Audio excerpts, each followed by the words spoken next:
The new chairman of the FCC is Brendan Carr. Chairman Carr, thank you very much for being here. It's good to have you with us. Yeah, good to be with you. Thanks. So one of the questions that comes to my mind when I watch that piece that was cut out, and the complaint that the FCC has brought is called a news distortion complaint, correct?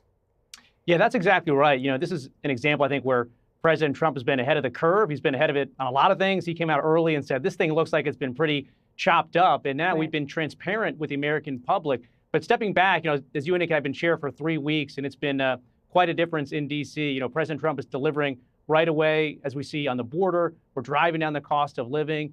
And he's been right on these media bias issues. And one thing that he gets that I think most people don't is there's a difference between cable programs like the one we're on right now on Fox News and broadcast TV like CBS, like ABC, like NBC. And to your point, this news distortion rule applies only to broadcast, not to cable. Why?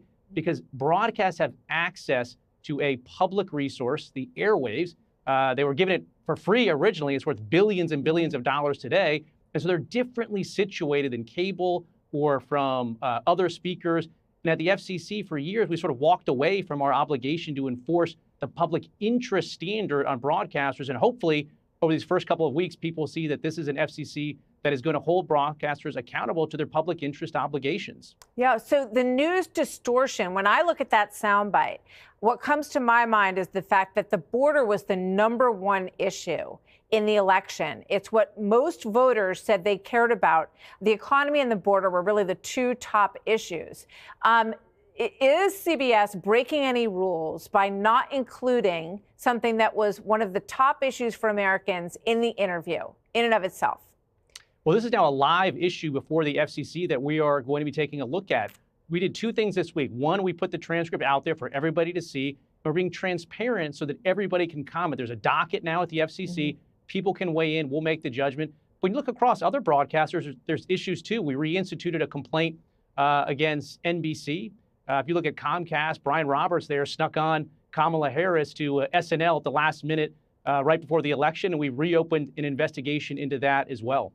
So why, I know you mentioned that J.D. Vance's interview and transcript were put out right away. And we all, you know, who've watched 60 Minutes over the years, and they've added this 60 Minutes Plus, I think it's called, or Overtime or something, where after the interview airs, you can watch the whole unedited thing. But they didn't do that in this case, a month before the election. Is that a potential violation? And why did they do that? Well, there's been some red flags along the way with CBS's conduct. As you noted with Vice President Vance, they provided the full unedited transcript immediately. They didn't do it in this circumstance, and so we'll have to see what happens. So I know you say this is open for public comment, so people can go on the FCC website, I assume, and they can find it and find a place to comment. The president has said that CBS should be terminated and they should lose their license. Do you believe that that is a likely outcome here? Yeah, that's exactly the question that we're looking at that we've teed up. And finally, I should say real quick, Super Bowl Sunday, that's going to be broadcast. This is going to be the first Super Bowl where I'm chairman of the FCC. So one ask I have, please no wardrobe malfunctions this Sunday. That's my only ask. It would ruin my evening. That got expensive, and you want to be able to relax and watch the game like everyone else. Brendan Carr, the new FCC chair, we're going to watch this situation very closely. It raises a lot of important issues, and we hope that we're entering a period where we'll see a lot of very fair coverage across our broadcast channels and our cable channels. Thank you very much, sir. Good to see you. Thanks for being here.